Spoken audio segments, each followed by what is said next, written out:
In a video how to make this easy DIY Ottoman table. Height 18 inches and size 15 into 15 basement. Let's see how we do that. Starting with plywood எடுத்துட்டு அந்த plywood 15 அளவு எடுத்துட்டேன்.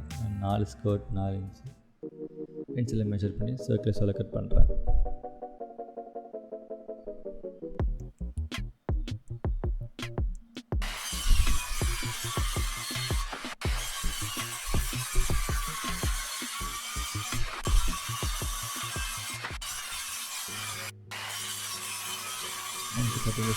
நல்லா standing பண்ணுறேன். Standing அவசியம் கிடையாது, but still standing நான் work பண்ணி கையில் இருந்து சராய் போகாமல் இருக்கும்.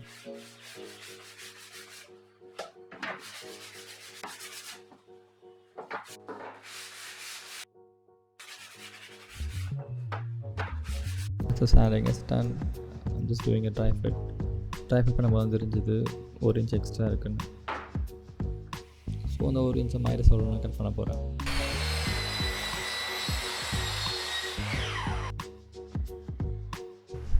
That is ton. பக்கா. அடுத்து ஃபெவிகால் வச்சு நல்லா அப்ளை பண்ண போகிறோம். எப்பவுமே ஒரு ப்ராஜெக்ட் பண்ணும்போது கண்டிப்பாக ஃபெவிகால் யூஸ் பண்ணுவீங்க. ஆல் த எட்ஜஸ் நல்லா அப்ளை பண்ணிவிட்டு and then you can screw it up with any star screws, depends on the size, thickness of the wood. So நான் இங்கே 1.5 inches star screws யூஸ் பண்ணுறேன். First I'm fixing all the skirts. அதுக்கப்புறம் நான் basement join பண்ணுறேன். அது கூட எல்லாமே star screw 1.5 inches screw பண்ணும்போது தான் கண்டுபிடிச்சேன் தெரிசஸ் ஆடுது பார்த்தீங்களா. So I just get it of that skirt.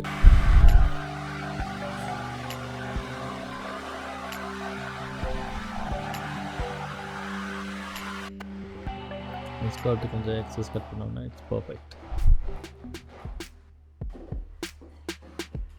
I have 4 legs left with my previous project.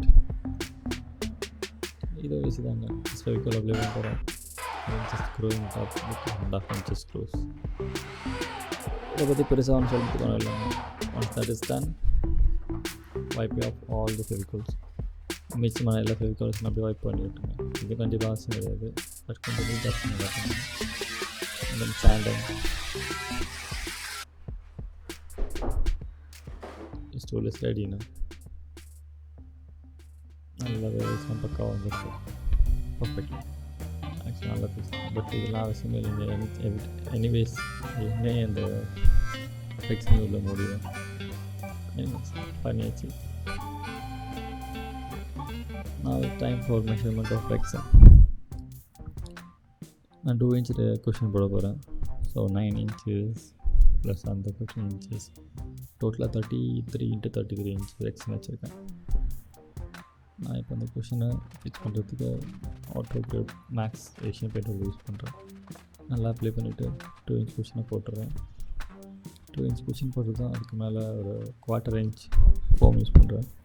அந்த ஃபோமுக்கும் அகைன் சேம் அப்ளிகேஷன் பண்ணிவிட்டு மேலே ஃபோம் வச்சிடுறேன். ஃபோம் வச்சோன்னே எல்லாமே ஸ்டேப்லிங் ப்ராசஸ் மட்டும்தாங்க.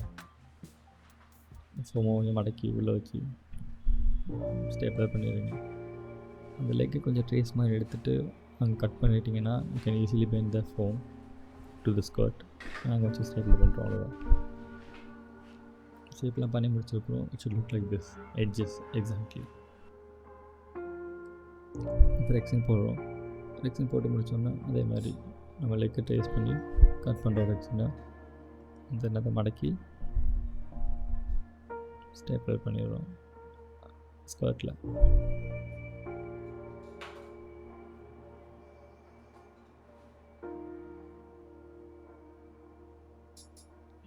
Same process for the other side.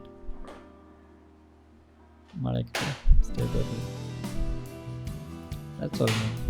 It's almost done. ரெக்ஸினை நல்லா ப்ராப்பராக வச்சாலே போதும். டேபிள் கொஞ்சம் ப்ராப்பராக பண்ணுவோம்.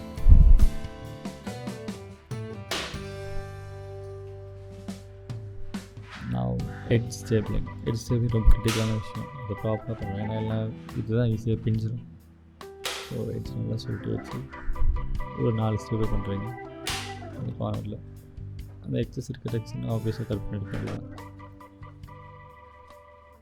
கட் பண்ணி எடுத்தோடனே உங்களுக்கு நல்ல லுக் தெரியும், உங்களுக்கு ப்ராப்பர் ஃபினிஷிங் இருக்கும் ரெக்ஸின் கட் பண்ணாலும். அண்ட் இந்த எல் ஷேப் கட் பண்ணி நானே பண்ணிட்டேங்க. நான் கொஞ்சம் அசிங்கமாக இருந்துச்சு பார்க்குறதுக்கு. எல் ஷேப் கட் பண்ணி வச்சோன்னா டீசென்ட் லுக் அடிச்சது, ஃபினிஷிங் பக்கம் வந்தது. தென் ஃபைனல் ப்ராடக்ட் பற்றி எனக்கு ரெயிலி எனக்கு ரொம்ப சந்தோஷமாக இருந்தது. Those who really try all this DIYs, Ottoman tables and all the stools, whichever I post in my videos. Hope you all enjoyed. See you in the next video.